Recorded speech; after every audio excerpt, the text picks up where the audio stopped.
이번 시간에 33페이지 그 32번부터 봅니다.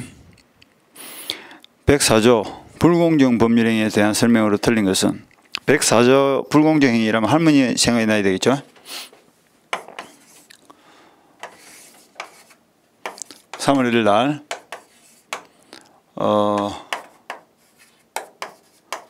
사업용지로 고시될 예정지인 3억 정도의 토지를 할머니가 경솔하게 그 사실을 모르고 1억에 팔고 등기를 넘겼다. 그런데 그 뒤에 그 사실을 알았다. 무효를 주장하면서 땅을 돌려다니까 안 돌려달라 한다. 그래서 할머니가 뭘 했다고? 소송을 제기했죠. 그리고 그 소송에서 할머니가 주장하기를 그 법률행위는 뭐다? 무효다.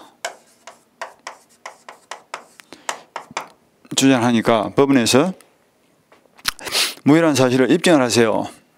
그 무효를 주장한 자가 이것이 왜 무효가 되는지를 입증해야 돼. 그래서 불공정행위라고 입증을 하기 위해서는 아까 본 대로 객관적으로는 계약의 결과가 현저한 불균형으로 나타났다 하는 걸 증명해야 될 것이고, 주관적으로는 궁박, 경솔, 무경험 셋 중 한 개의 약점이 존재했다 하는 걸 입증을 해야 될 것이고, 그 다음에 또 주관 요건으로서 이러한 셋 중 한 개의 약점을 상대방이 적극적으로 이용을 했다 하는 이용 의사가 존재했다는 걸 입증하면 되겠죠. 요 모두를 입증하면 그 계약이 무효가 될 것이고, 무효가 되면 주고받은 것을 되돌려 받을 것이냐 하는 것이 문제되는데, 지금 우리가 보고 있는 104조 불공정한 법률행위는 103조 선량한 풍속에 어긋나는 행위의 한 예입니다. 일종이죠. 그러니까 104조도 103조에 포함되어 있으니까 주고받으면 불법 원인 급여가 되는 것은 맞습니다. 그런데 불법 원인이 한쪽에만 있고 한쪽은 불법 원인이 없죠. 그럴 때는 두 사람을 똑같이 대화할 수는 없으니까 불법이 있는 자는 반환을 청구할 수 없지만 불법이 없는 할머니는 반환을 청구할 수 있다 이랬다 그죠? 이 부분 하고요. 그 다음 무효행위 전환도 이제 한다 그랬죠. 이 전환에 대해서는 우리가 안양 재건축조합에서 봤고요. 그 다음에 추인은 된다 안 된다. 추인은 안 된다 이렇게 연습했다 그죠? 그래서 반환은 요 정도. 반환, 전환, 추인을 이렇게 연습했어요. 일반적인 103조는 반환, 전환, 추인이 아예 안 되죠. 자, 30번 봅니다. 1번. 급부와 반대급 사이에 현저한 불균형 여부는 객관적 가치에 의해서 그 밑에 줄 사회 통념에 따라서 결정하여야 한다. 이렇게 주시면 되겠죠.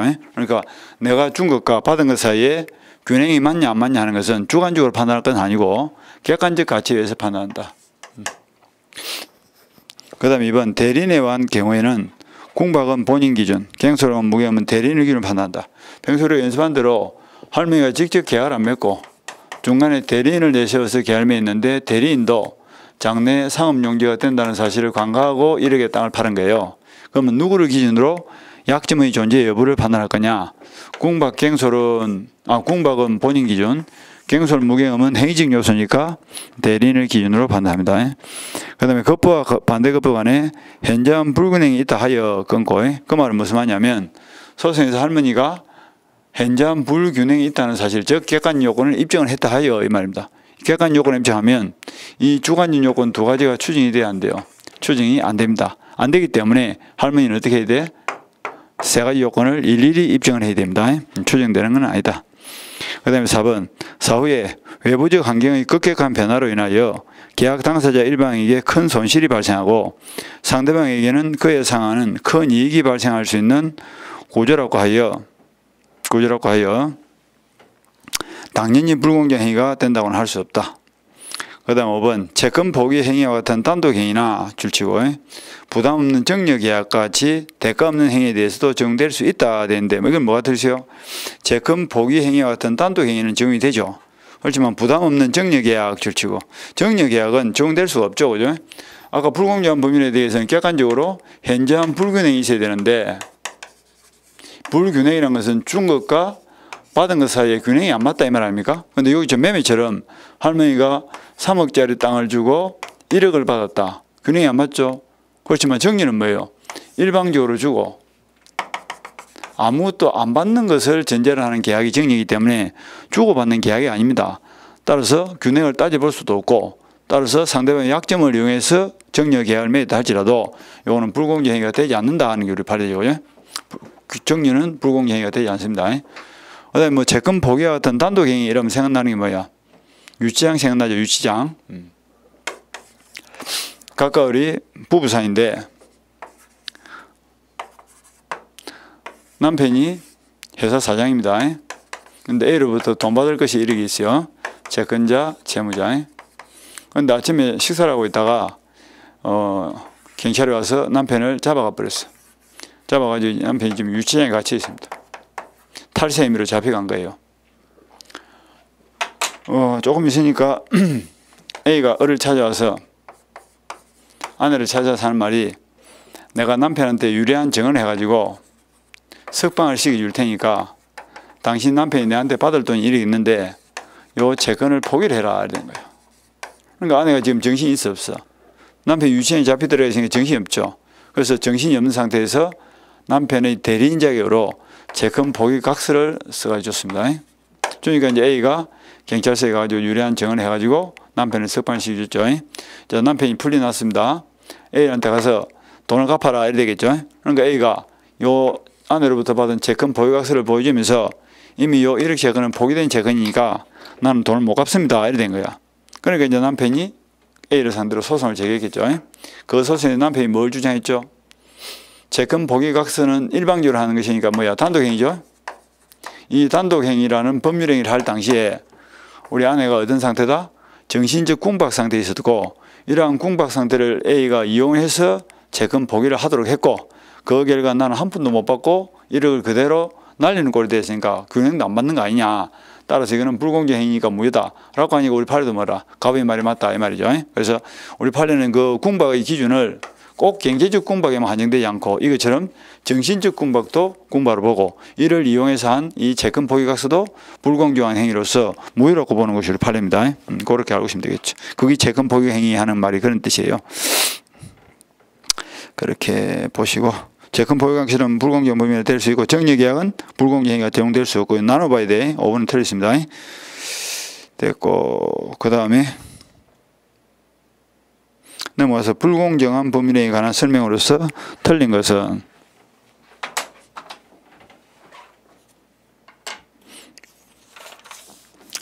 궁박은 심리적 원인에 의한 것도 포함합니다. 궁박은 일체의 모든 약혼임을 궁박으로 볼 수 있죠. 정신적 궁박, 경제적 궁박 제한하지 않습니다. 그 다음에 이번 불공정한 법률행위에 의한 규정은 부담 없는 정리의 경우도 적용된다. 바로 틀리죠. 정리에다 줄을 치고. 아까 이서 본 대로 뭐 정리는 주고받는 계약이 아니니까 균형을 따져볼 수가 없다. 그랬죠. 그래서 적용이 되지 않습니다. 이거는 문제가 좀 쉽죠. 그죠? 불공정한 법률행위에 관한 무효행위 전환의 법리가 적용될 수 있다. 무효행위 전환 적용될 수 있다. 줄치고 밑에 안양 재건축조합 이렇게 적습니다. 이 안양 재건축조합이 요 최근에 놓은 판례 중에서 상당히 중요한 판례인데 그 내용이 뭐냐면 이렇습니다. 갑이라는 사람이 산을 가지고 있고 을이라는 사람이 재건축 조합입니다. 그런데 산이 이렇게 들어있는 거야. 산 밑으로 이렇게 아파트 부지가 있습니다. 그런데 재건축 조합에서는 산을 요만큼 사들여 가지고 싹 밀어버리고 아파트를 지으면 뭐 토지 효율성도 높아지고 비용도 좀 적게 들고 이래야겠죠. 그래서 그 땅을 사려고 시도를 했는데 이 토지가 시가가 한 1억 9천 정도 하면 살 수 있는 땅입니다. 그런데 3월 1일 날 매매 계약을 맺는 과정에서 갑이 10억을 달라 그래. 한 5배 이상 높은 가격을 불렀죠. 그러니까 을이 깎읍시다 하니까 1억 깎아줬죠. 그래서 9억에 매매 계약을 체결하고 5월 1일 날 등기를 넘겨줬습니다. 그리고 9억을 받은 거예요. 9억을 받았어. 그리고 계약이 끝나고 나서 이행이 끝나고 나서 재건축 조합에서 갑을 상대로 소송을 제기하기를 이 계약은 불공정 계약으로서 무효다라고 주장한 거예요. 그 주장을 들어보니까 계약을 맺을 당시에 우리 아파트 조합은 그 산을 사놓지 않으면 현저하게 비용이 많이 들고 궁박한 처지에 있었고 이러한 우리 재건축 조합의 불리한 약점을 상대방 갑이 적극적으로 이용을 해서 계약을 맺었고 그 결과 1억 9천이면 사는 땅을 9억 주고 샀으니까 4배 이상 비싸게 샀죠. 따라서 그 결과가 현저한 불균형으로 나타났으니까 불공정 행위 3가지 요건에 그대로 맞아 떨어지죠. 따라서 이거는 무효니까 돈 9억을 돌려달라. 이렇게 매매대금 반환 청구 소송을 제기했죠. 근데 갑이 가만보니까 그대로 가다가는 자기가 질 것 같아. 만약에 갑이 소송에 지면 불법이 있는 자는 땅을 찾아갈 수 없지만 불법이 없는 을은 돈을 받아갈 수 있죠. 그럼 갑은 땅은 뺏기고 돈도 뺏기고 둘 다 뺏기는 꼴이 되겠죠. 따라서 갑이 항변하기를 판사님 내가 9억짜리 계약이 무효라는 걸 알았더라면 1억 9천이라도 받고 땅을 팔았을 겁니다. 이렇게 주장하더란 말이야. 그러니까 법원에서 말했다고? 그러면 9억짜리 계약은 무효인데 이걸 버리지 않고 전환을 시켜서 1억 9천짜리 계약으로서는 효력을 줄 테니까 받은 9억 중에서 1억 9천을 제한 나머지 돈을 돌려주라. 이게 판례의 내용이에요. 이걸 정의를 하면 불공정 행위로서 무효인 계약도 전환을 인정해서 무효인 전환을 인정해서 새로운 유효인 계약으로서는 인정을 해주겠다 하는 것이 이 판례의 내용이죠. 그래서 불공정 법률행위는 무효인 전환이 인정된다. 이렇게 딱 정의를 합니다. 그 다음에 대리인에 의한 법률행위에서 무경험은 대리인을 기준으로 판단한다.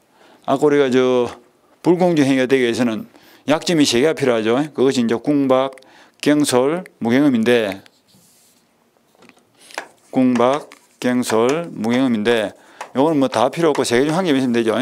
그런데 궁박은 항상 기속 주체인 본인을 기준으로 판단하지만 경솔, 무경험은 행위 주체인 대리인을 기준으로 판단한다. 이게 이제 우리 판례의 내용이죠. 그래서 대리인을 기준으로 경솔, 무경험이 있는지를 판단한다. 그 다음에 경매 절차에서 매각 대금이 시가보다 현저하게 저렴하더라도 불공정 행위를 이유로 무효를 주장할 수는 없다. 경매에다 동감치고 경매는 가장 공정한 계약이죠.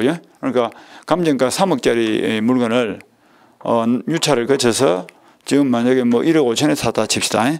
절반값에 구매를 했지만 이거는 뭐 누구의 약점을 이용한 것도 아니고 불공정한 것이 아니죠. 가장 깨끗한 거래가 경매입니다. 공개된 법정에서 하는 거기 때문에. 그래서 경매는 헐값에 싸더라도 불공정 행위가 적용될 수 없습니다. 그래서 저번에 우리가 이 불균형과 관련돼서 문제되는 거 3가지를 봤죠. 그죠?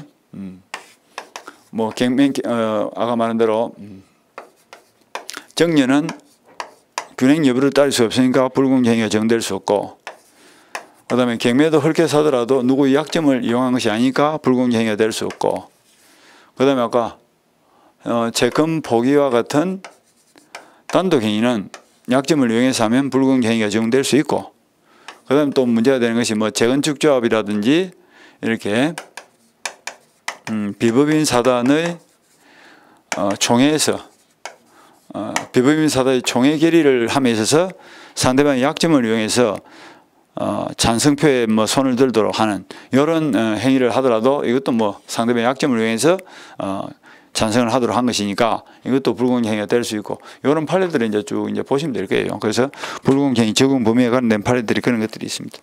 그 다음에 34번 옳지 않은 것은 매매 계약이 약정된 대금의 과도로 말미암아 불공정한 범위에 해당하여 무효인 경우에도 무효행위 전환에 관한 138조가 적용될 수 있다. 마지막에 줄을 치고 무효행위 전환에 관한 138조가 적용될 수 있다. 안양 재건축 조합 이렇게 딱 적어놓으면 되겠죠. 불공정한 법률행위로서 무효가 되는 경우에는 이행한 급부에 대해서 폭리자는 반환을 청구할 수 없으나 피해자는 반환 청구가 가능하다.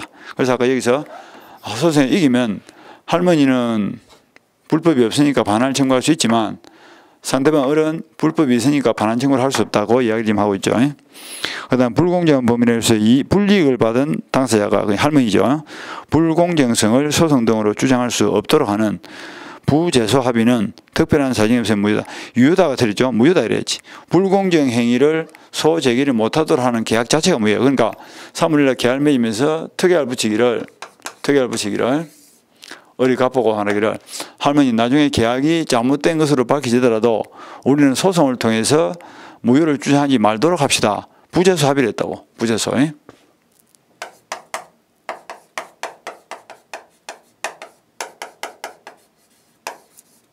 이 부재소라는 것은 소송을 제기하지 않기로 합의를 봤다 이 말이죠. 그 불공정 행위에 대해서 구제 수단을 원천적으로 이 저지시키는 구제 수단을 막는 이 행위 자체가 또 불공정 행위예요. 그래서 이것도 불공정 행위로서 무효다 이렇게 보면 되겠다. 유효다가 틀리죠. 그러니까 불공정 행위를 구제받지 못하도록 하기 위한 부재소 합의 그 자체가 불공정 행위다.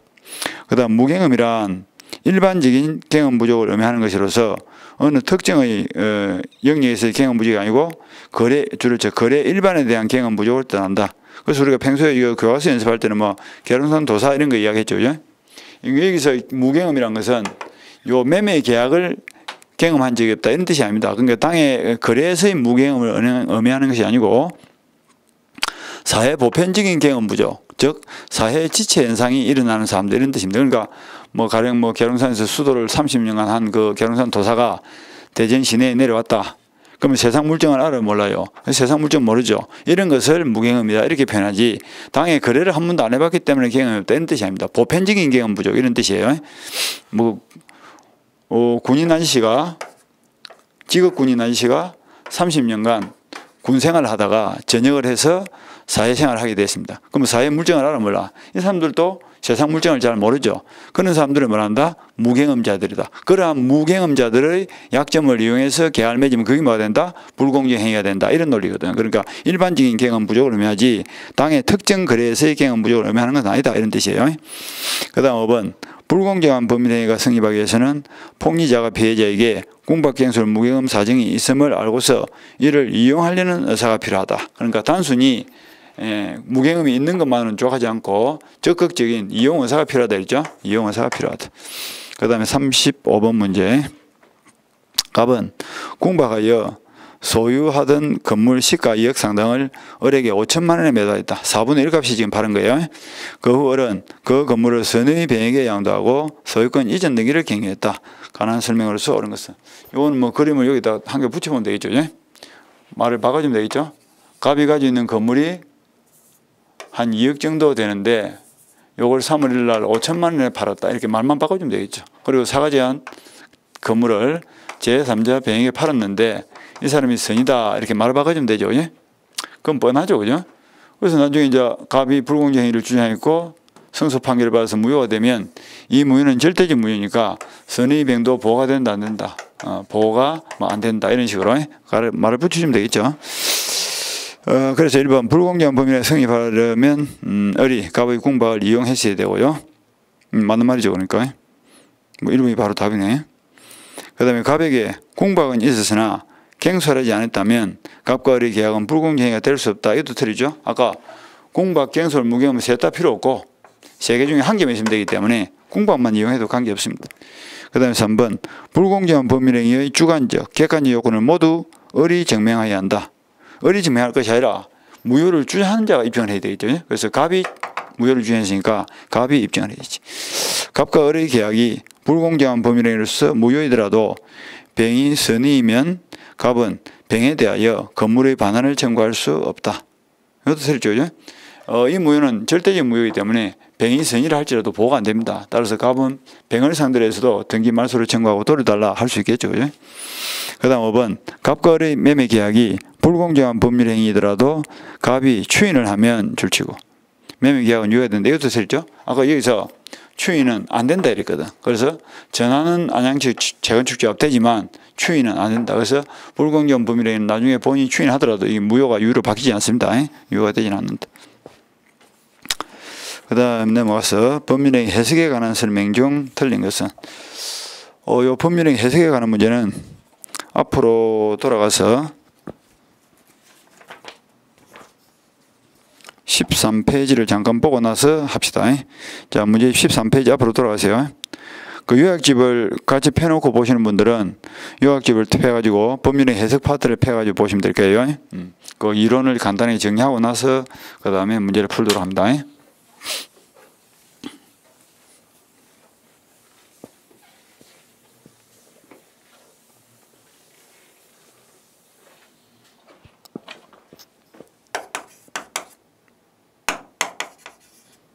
당사자가 법률행위를 했는데 이것이 명확하지가 않습니다. 그럴 때는 해석을 통해서 그 법률행위를 명확하게 하겠다 이런 뜻이야. 명확하게 해석 성립 여부를 판단한 다음에 효력이 발생할지 여부를 결정하겠다. 이런 취지에서 하는 작업이 법률행위 해석의 작업입니다. 그러면 구체적으로 무엇을 해석할 거냐? 법률행위를 만드는 핵심 요소가 뭐예요? 의사 표시죠.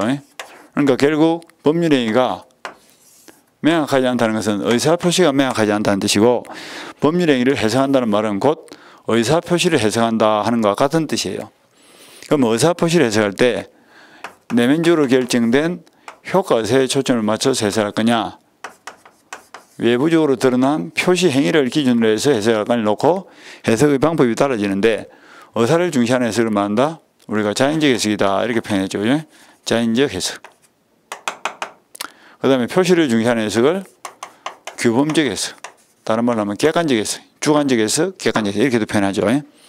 그러면 주로 이제 자연적 해석이 적용되는 영역은 뭐냐면, 당사자의 진정한 의사를 중시하는 부분에서는 자연적 해석을 하는 것이 옳겠죠. 그래서 뭐 상대방 없는 단독행위라든지 이런 경우다.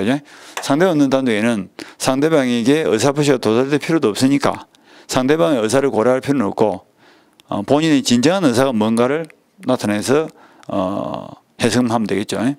구조가 이런 거죠.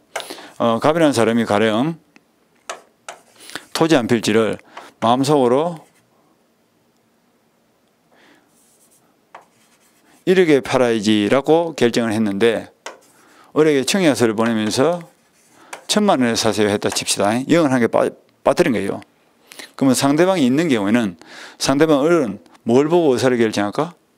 이 사람의 의사는 1억인데 표시는 지금 1,000만 원으로 되어 있죠. 그러면 상대방 을은 갑의 속마음을 알 수가 없으니까 당연히 자신이 그 땅을 살까 말까 승낙의 의사를 결정할 때 외부적으로 드러난 표시를 보고 결정할 거야. 그래서 상대방이 있는 경우에는 표시를 중시하는 규범적 해석을 하는 건 당연합니다. 그래서 상대방이 있는 의사 표시의 경우에는 규범적 해석을 하는 게 당연해. 그런데 상대방이 없단 말이지. 상대방이 없는 의사 표시의 경우는 표시를 따져볼 필요 없죠. 표의자의 진정한 의사가 뭐냐 이게 중요한 거지. 상대방도 없는데 외부적으로 드러난 표시를 따져서 이 사람의 의사와는 다르게 표시대로 효력을 발휘한다면 갑이 피해를 볼 수 있잖아. 그리고 보호할 대상도 없는데 그래서 상대방이 있는 경우에는 규범적 해석을 중시하고, 상대방이 없는 경우에는 표의자의 내심적 의사를 중시하는 자연적 해석이 주로 문제가 된다 하는 말이 그래서 나오는 거예요. 그 다음에 이 자연적 해석이 또 문제되는 영역이 어디냐면, 중요한 것 중에 하나가 요거죠. 그죠? 오표시 무해 원칙에서도 자연적 해석이 중시된다 그랬죠. 오표시 무해 원칙이라면 생각나는 거 보세요. 저번에 우리가 수정동 이야기했다. 그죠? 수정동 토지 사건. 그래서 맨날 이게 이제 단골로 나오는 판례인데, 갑과 을이 매매 계약을 맺는 모양을 보니까 갑이 두 필지 토지가 있죠. A 토지라는 좋은 땅이 있고 B 토지라는 별로 안 좋은 땅이 있는데 3월날 돈이 급해서 A 토지를 사고 팔기로 매매 계약을 했습니다. 그러니까 A 토지를 사고 팔기로 두 사람이 합의를 본 거죠. 그런데 계약서를 찍으면서 B 토지로 잘못 찍어버렸고 5일날 등기가 넘어가는 과정에서도 B 토지 등기가 잘못 넘어가 버린 거예요. 그러니까 합의는 A 토지로 되어 있는데 등기는 B 토지가 넘어왔다. 그런데 나중에 을이 갑한테 가서 이제 A 토지를 팔았으니까 돈도 다 받았으니까 나가라 하니까 갑이 등기가 B 토지로 넘어왔으니까 A 토지를 못 주겠다 이렇게 버티고 있는 거예요. 그러니까 을 입장에서 안 좋은 땅으로 가기 싫죠. 좋은 땅을 달란 말이죠. 소송이 제기됐죠. 중간에 판사가 물어보니까 갑도 하는 말이 A 토지를 사고 팔기로 하는 건 맞습니다. 을도 하는 말이 A 토지를 사고 팔기로 한 건 맞습니다. 그러니까 두 사람 다 매매의 목적물이 A 토지라는 데 대해서는 의견이 일치되고 있죠. 합의가 된 거예요. 그러니까 합의가 됐단 말은 둘 다 의사도 A 토지고 표시도 A 토지예요. 살래, 사께, 표시도 A 토지를 한 거죠. 그러니까 명백하게 A 토지에 대해서 아무 하자 없이 계약이 체결됐습니다. 그러니까 여기서는 착오의 문제라는 것은 논리성이 있을 수 없는 거예요. 그런데 기록을 하면서 의사 표시는 제대로 됐는데 이게 기록을 잘못한 거죠. 외부적으로 드러나기로는 B 토지가 들어갔어. 그러니까 이제 이 법원의 입장에서도 너 두 사람 사이에서 A 토지를 사고 팔기로 합의가 제대로 되었다면 설령 표시가 B 토지로 잘못됐다 할지라도 합의된 대로 의사가 일치된 대로 계약의 효력이 발생하는 것은 당연한 거다. 이렇게 판결을 내렸단 말이죠. 그러한 판결을 양당사자의 의사를 중시하는 자연적 해석에 의한 판결이다. 이게 오포시면 원칙이에요. 그러니까 합의가 제대로 됐다면 설령 표시가 B 토지로 잘못됐다 할지라도 합의된 A 토지 계약의 성립과 효력에는 아무런 해를 주지 않는다. 이게 오포시면 원칙이다. 그게 수정동 사건의 가장 대표적인 예도. 이렇게 이해를 하시면 돼. 그것이 오표시 무해 원칙입니다. 됐고. 그 다음에 문제가 또 되는 것이 뭔고 하니까 그럼 이제 뒤처리를 어떻게 할 거냐 하는 건데, 갑의 입장에서는 을을 상대로 그럼 어떤 조치를 취할 수 있냐. B 토지는 등기가 넘어왔지만 이 등기는, 이 합의가 유효란 말은 이 계약서가 이 등기는 뭐야? 합의 안 된 등기로서 무효란 뜻이죠. 등기는 넘어왔지만 무효니까 B 토지는 갑의 것이고, A 토지에 대한 계약은 유효지만 아예 등기가 안 넘어왔으니까 갑의 것이고, 그러니까 뒤처리를 을은 갑을 상대로 A 토지에 대한 이전 등기를 청구해서 받아가면 될 것이고, 갑은 을을 상대로 요 무효 등기에 대해서 말소 등기를 청구하면 되겠죠. 그리고 설령 을이 5월 한 10일경 매매 계약을 맺고 제3자 병에게 땅을 팔고 그리고 B 토지에 대해서 등기를 넘기줬다 할지라도 우리나라 등기에는 공신력이 없으니까 무효 등기를 믿고 사더라도 병은 B 토지에 대해서 소유권 취득을 못합니다. 그러니까 갑은 병을 상대로 해서도 뭐야?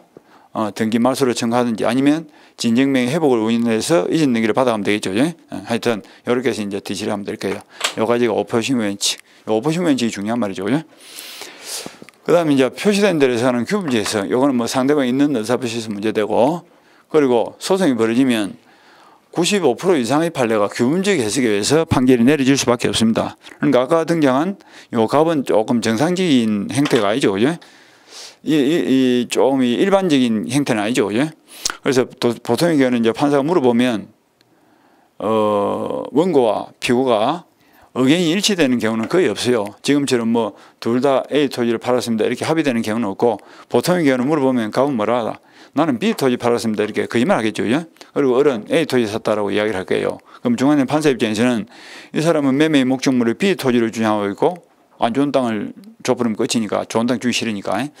을의 입장에서는 A 토지를 샀다 이렇게 주장한다면 판사 입장에서는 누구 말이 진실인지 알 수 없고 두 사람 사이에 목적물이 합의가 안 되니까 그때는 의사를 확인할 수 없으니까 부득불 외부적으로 표시된 대로 계약서에 적혀 있는 대로 B 토지가 매매의 목적물로 된다 이렇게 판단을 할 수밖에 없죠. 이것이 규범적 해석이고, 대부분의 판례가 규범적 해석에서 판결이 떨어지고 우리 대부분의 해석 원칙의 규범적 해석입니다. 그 다음에 이제 표시도 의사도 모르겠다 이럴 때 최종적으로 하는 것이 뭐예요?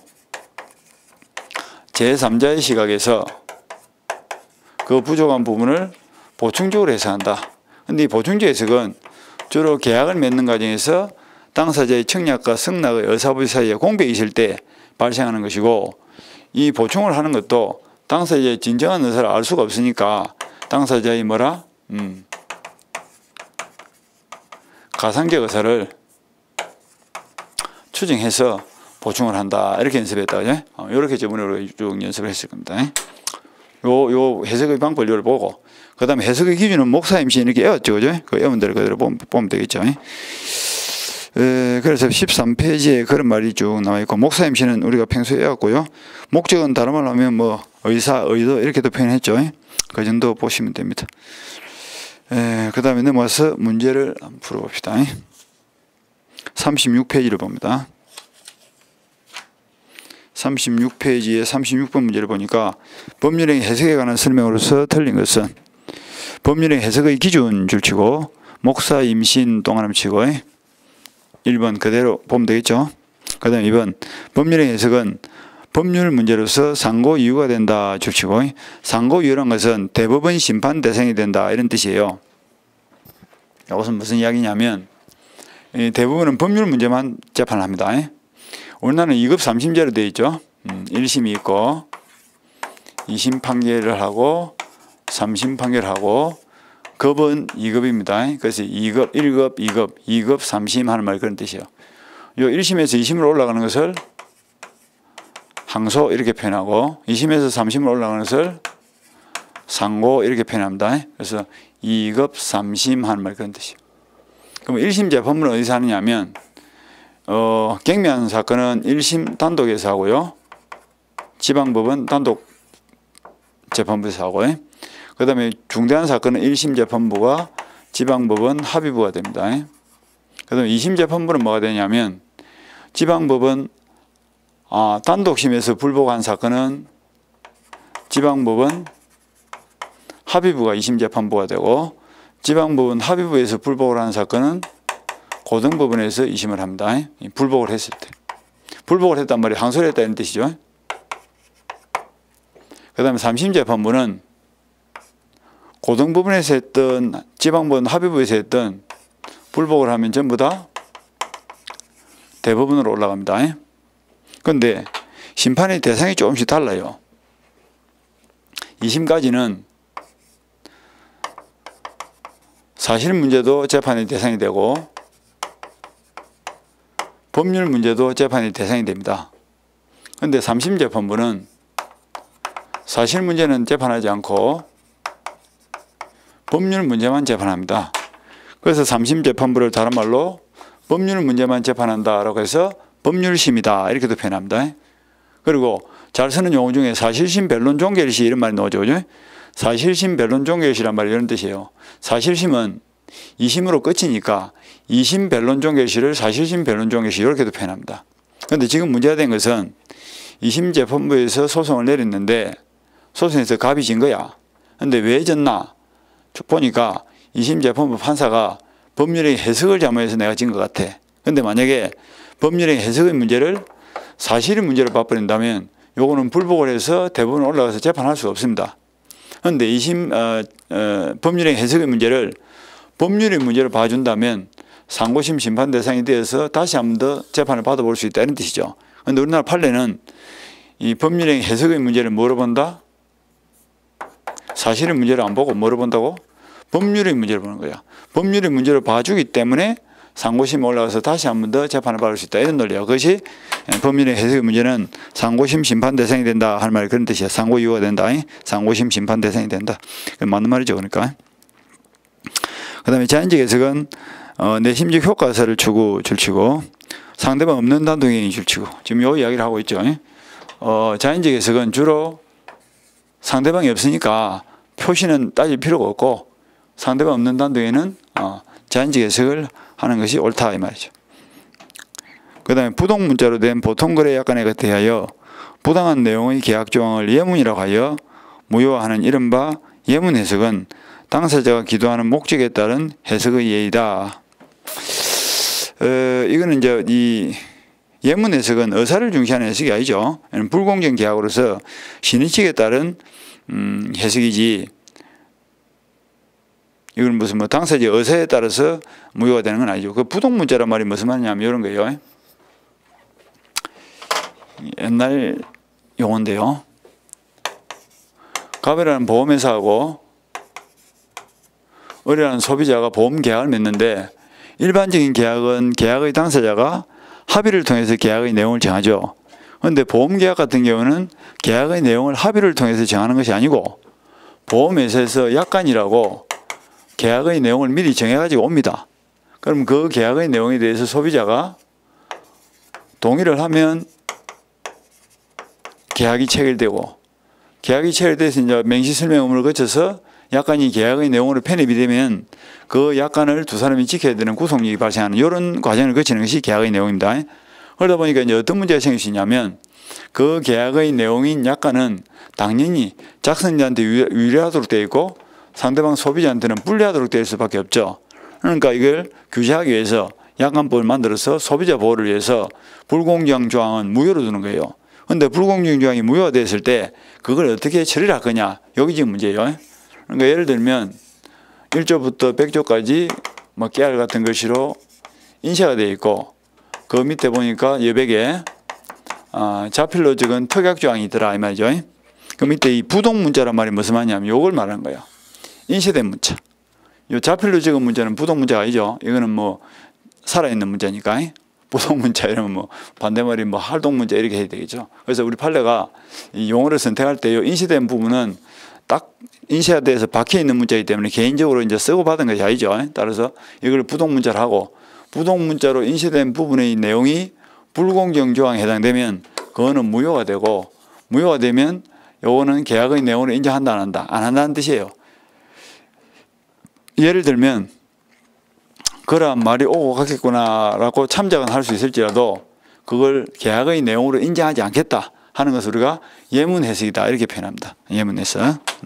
그렇게 이해를 하시면 될 거예요. 근데 이 예문 해석은 당사자가 의도하는 목적에 따라서 당사자가 원하지 않기 때문에 그걸 예문 해석을 하는 건 아니죠. 그죠? 그런 신의식상 불공정 조항은 당연히 효력을 안 주는 것이 당연하기 때문에 그렇게 예문 해석을 하는 거지, 당사자가 의도했기 때문에 내지는 무효로 만들어주세요라고 청구를 했기 때문에 예문 해석을 하는 건 아닙니다.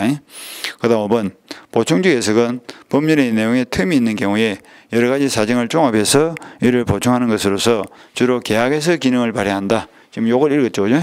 보충적 해석은 틈이 있는 경우에 그 틈을 보충해 주는 것인데, 3자의 시각에서 당사자의 가성제서를 추정해서 보충을 하는 것이고 주로 계약에서 문제가 된다. 그래서 평소에 우리 연습할 때 그 임대차 갖고 맨날 연습했죠. 보충적 해석. 그 다음에 37번 다음 법률행위 규범적 해석 방법이 적용되는 경우로 볼 수 있는 것은, 규범적 해석 방법이 적용되는 것은 그 오표시무 원칙이죠. 법률행위 규범적 해석 오표시무 원칙은 내가 실수, 자연적 해석이고 규범적 해석이 적용되는 건 외부적으로 드러난 표시를 중시한다 이 말이죠. 그래서 그 4번에 보니까 상대방 있는 단독행위 해석되어 있죠. 요 이야기입니다. 상대방 있는 의사표시는 규범적 해석하고 상대방 없는 의사표시는 자연적 해석한다. 그 이야기인데 그게 뭐 중요한 건 아닙니다. 그 다음 38번 법률의 해석에 관한 설명으로서 옳은 것은, 법률의 해석은 문구에 구애받지 않고 어디까지나 당사자가 그 표시행위에 부여한 내심적 의사에 따라야 한다. 우리나라 판례는 아까 규범적 해석이 원칙이기 때문에 법률의 해석은 당사자의 내심적 의사에 구애받지 않고 외부적으로 드러난 표시행위, 외부적으로 드러난 표시행위의 객관적 의미를 살펴서 해석하는 것이 원칙이다. 이렇게 알고 있으면 되겠죠. 그러니까 30번은 반대로 해석하시면 될 거예요. 그래서 그 해설 38번 1번을 보면 둘째 줄에 어디까지나 당사자의 내심적 의사가 어떤 관계에 어떤지에 관계없이 그 다음 줄을 쳐놓으면 되겠죠. 그 문헌의 내용에 와여 당사자가 표시행위에 부여한 객관적 의미를 합리적으로 해석해야 한다. 표시행위에 부여한 객관적 의미를 합리적으로 해석한다는 것은 외부적으로 드러난 표시를 중시한다는 것이고 그것이 대부분의 기본적 해석 원칙이다 이런 뜻이에요. 이렇게 이해를 하시면 쉽겠네. 그 다음 2번 당사자 모두 X 토지를 매매하기로 합의했으나 지분을 착각해서 계약서에 Y 토지로 표시한 경우에, 이때는 우리 판례가 Y 토지에 대한 매매 계약이 성립한다. 이게 잘못됐다. 그죠? 요 이야기죠. X 토지와 Y 토지가 있는데 X 토지를 사고 팔기로 합의를 했는데 계약서에는 Y 토지를 잘못 적어버렸고 등기도 Y 토지가 잘못 넘었다 할지라도 두 사람 사이 X 토지에 대한 합의가 이루어졌다면 요거는 착오의 문제는 없고, 따라서 X 토지에 대해서는 계약이 유효다. Y 토지에 대한 계약서는 무효다. 이렇게 해야 되겠죠. 무슨 해석입니까? 이것이 자연적 해석이죠. 매매 계약서상 계약사항에 대한 이의가 생겼을 때는 매도인의 해석에 따른다 하는 조항은 법률행위 해석권을 구속하지 않는다.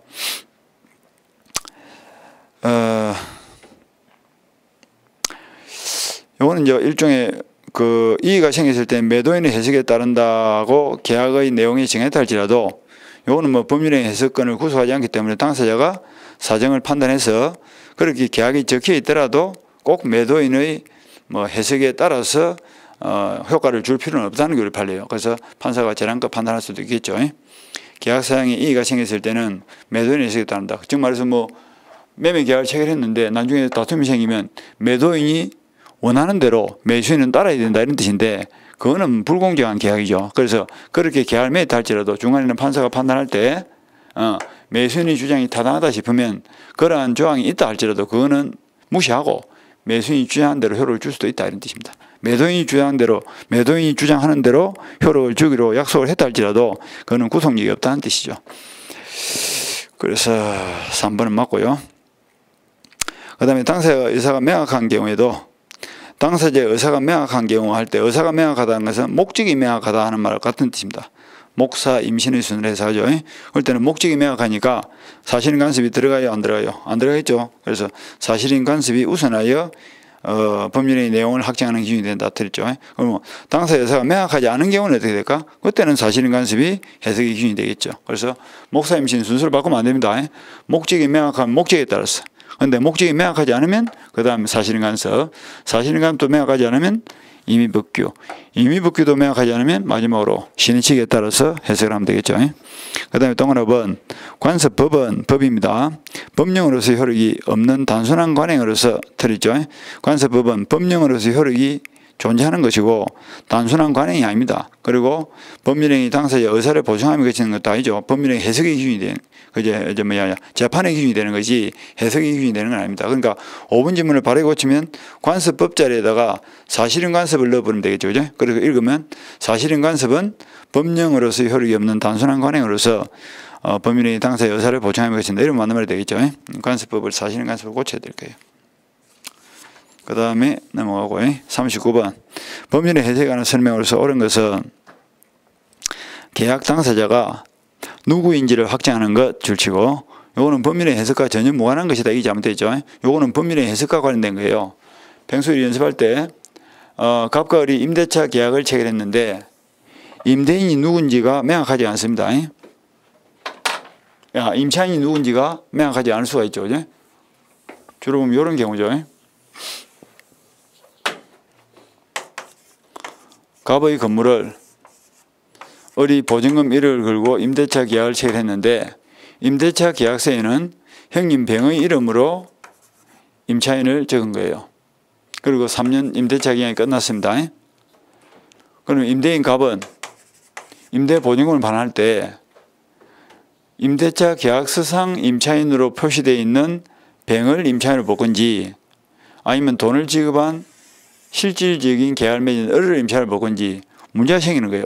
만약에 을에 돈을 줬는데 병이 갑을 상대로 내가 임차인이니까 또 달라 이러면 이중으로 또 지급할 위험도 있죠. 그래서 이때 당사자가 누군지를 임차인이 누군지를 확정해야 될 문제가 있죠. 그때는 법률의 해석의 문제로서 만약에 3자 합의를 통해서 명의는 병 명의로 임대차 계약서를 찍었지만 임차인은 실제도 을이고 기간이 끝나면 보증금 1억도 을에게 주기로 합의를 봤다면 요거는 뭐라? 당사자가 의사가 합치되었으니까 표시는 병으로 되어 있더라도 임차인은 누구로 본다? 을로 봐야 되겠죠. 항상 뭐야? 의사가 인정되면 의사에 따라서 의사가 일치되지 않으면 표시도 없으면 상대방의 시각에 따라서 보충해서 하죠. 그죠? 제3자의 시각이니까. 따라서 그런데 만약에 갑을 병이 을과 병이 서로 내가 임차인이라고 다툼이 생긴 거예요. 그때는 갑의 입장에서는 3자 합의가 안 되니까 임차인 누구다라고 3자 합의가 안 되니까 그때는 표시된 대로 합리적으로 판단해서 임차인을 정할 수밖에 없겠죠. 즉 구임제에서 한다 이 말이죠. 그러니까 계약의 당사자를 누구로 할 것인가 확정을 하는 문제는 법률의 해석의 문제로서 인정이 되는 거죠. 전혀 무관한 것이다 틀리죠. 당사자의 진정한 의사를 알 수 없는 의사표시는 내심적 효과사가 아닌 표시행위로부터 추단되는 효과사에 의해서 기초하는 것이 원칙이다. 이는 맞는 말이죠. 그죠? 그래서 표시행위로부터 추단되는 효과사에 기초하여 해석, 요까지 줄을 치고 이것이 판례의 기본적 내용이죠. 우리 판례는 아까 표시를 중시하는 규범적 해석을 취합니다. 그다음에 약간의 의미가 불분명한 경우에는 누구에게 유리하도록? 소비자에게 유리하도록 작성자한테 불리하도록 해석이 되겠죠. 약간 부분 그 소비자를 위한 법이죠. 그다음에 사실인 간섭은 법률의 해석의 표준이 될 수 있다 이래 되겠죠. 그래서 사실인 간섭은 아까 당사자의 목적이 분명하지 않을 때 불분명한 목적을 보충해서 법률의 해석의 기준이 될 수 있고요. 그 다음에 의사표시 해석은 서면에 사용된 문구에 구애받는 것이므로 당사자가 그 표시 행위에 부여한 의미를 논리칙과 경험칙에 따라서 객관적으로 해석하는 것은 허용되지 않는다. 논리칙과 경험칙에 따라서 해석한다가 뭐야? 신의 성실의 원칙에 따라서 해석한다. 목사 임신할 때 신이죠. 신의칙. 틀리죠? 해석이 허용된다 이래야지. 그 다음에 갑은 을에게 X 토지를 평방미터당 98만 원에 매도하려고 했는데 자문하여 청약서에는 89만 원으로 기재했고 을이 이에 대해서 승낙을 했습니다. 그 후 X토지 시가가 평방미터당 158만 원을 폭등하자 갑이 병에게 X토지를 평방미터당 158만 원에 매도하고 소유권 이전 등기를 해주었다. 다음 설명 중 틀린 것은 요거는 이중매매 이야기죠. 갑이 을에게 X토지를 미리 팔았는데 다시 그것을 병에게 또 팔았다 이 말 아닙니까?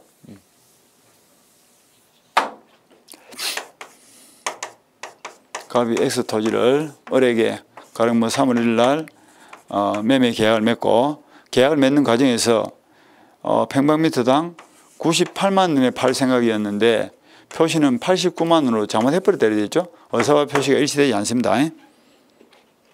근데 갑도 그 사실을 모르고 이제 보낸 거예요. 그래서 을이 승낙 의사표시를 해서 매매 계약이 체결됐습니다. 근데 그 뒤에 토지가 폭등을 하니까 다시 뱅가 5월 1일 날 매매 계약을 또 맺고 100만미터당 158만 원을 받고 또 팔았다 이 말이다. 그죠? 그리고 등기도 병행계로 먼저 넘겨버렸다. 그럼 아까 이중매매 본 것처럼 누가 소유권을 취득해? 매매를 먼저 했는가가 중요한 게 아니라 등기를 먼저 받아간 게 중요하죠. 따라서 병이 소유권을 취득하는 것이 원칙이죠. 그런데 매매하는 과정에서 아까처럼 무슨 적극 가담을 했다 이래 되면 어떻게 될까? 이때는 무효가 되겠죠. 무효되면 어른 값을 대해서 등기를 마소 청구하고 돌린 다음에 받아간다. 뭐 이런 거 아까 연습된 걸 그대로 보면 되겠죠. 그래서 1번 틀린 것은 어른 각각 병사의 매매 계약을 사기를 이유로 취소할 수는 없다. 사기는 없죠, 그죠? 뭐 어리 사기친 것도 아니고 병이 사기친 것도 아니잖아. 자기 스스로 98만 원을 해야 될 걸 89만 원을 잘못 표시상의 착오가 있는 거지. 그 다음에 각각 의사의 매매 계약은 특별한 사정이 없는 한 100만미터당 89만 원을 성립한다. 그래서 상대방 있는 의사표시의 경우는 아까 표시를 중시한다거든. 그러니까 갑은 98만 원에 팔고 싶었지만 표시가 89만 원 돼 있고 어른 갑의 속 사정을 알 수가 없이 89만 원을 알고 승낙을 했으니까 두 사람 사이에서는 표시된 대로 89만 원의 계약을 체결하는 거 봐야 된다 이런 뜻입니다. 그런데 만약에 을이 98만 원에 팔 생각이 있다는 사실을 알았다. 그러면 어떻게 될까? 이 표시는 89로 되어 있지만 을이 갑이 진정으로 받을 가격은 98만 원이라는 사실을 을이 만약에 알아버리면 이거는 의사 표시가 두 사람의 의사가 98만 원으로 일치된 걸 보기 때문에 이때는 98만 원짜리 계약으로서는 효력이 있지만 89만 원으로서는 효력이 없는 거예요. 그래서 을이 그 사실을 알고 98만 원을 사겠다라고 하면 98만 원 계약이 체결이 되는데 지금 현재는 그런 사정이 없죠. 그런 사정이 없으면 일단은 뭐라? 표시된 대로 그냥 효력을 주는 거야. 그게 표시주의입니다. 따라서 89만 원의 매매 계약이 체결된 걸 본다 이런 뜻이죠. 그 다음에 3번에 보니까 을은 병 명의로 이루어진 소유권 이전 등기 말소를 청구할 수는 없다. 그거는 무슨 말이냐면 병 명의 등기는 아까 적극가담이란 말이 없으면 그냥 유효니까 완전한 소유권이고 말소 등기를 청구할 수 없고요. 만일 갑과 을이 98만 원으로 합의했으나 100만 미터당 89만 원으로 기재됐다면 이거는 무슨 말입니까? 합의를 98로 했는데 그 다음에 기록을 89로 잘못했다면 이건 아까 5% 면책이죠. 따라서 이때는 98만 원의 계약이 체결된 걸로 봐야 되겠죠. 그런데 갑은 착오를 이유로 매매 계약을 취소할 수 없다. 맞는 말이죠. 그죠? 그래서 을도 갑도 둘 다 98만 원에 사고 팔기로 의사를 결정했고 사겠습니다라고 표시했다면 의사와 표시가 일치되기 때문에 착오의 문제는 여당치부터 없고 취소도 안 된다. 그죠? 그 다음에 만일 갑의 배임 행위에 적극 가담한 병으로부터 선의 정이 X 토지를 취득하였다면 적극 가담 줄치고 선의 정 줄치고 적극 가담하면 뭐예요? 무효죠. 그리고 정은 적극적 절대적 무효이기 때문에 보호가 돼야 하는데 선의 정도 보호가 안 되겠죠. 따라서 정은 각각 병사의 매매계약 유효를 주장할 수 있다. 틀렸죠. 그래서 적극 가담은 무효고 절대적 무효니까 병이 다시 정에 팔고 정이 설령 선의로 등기를 넘겨받았다 할지라도 요거는 절대적 무효니까 보호가 안 된다. 이러면 되겠다. 그죠? 보호가 안 된다. 그래서 5번이 틀리죠. 그렇게 보시고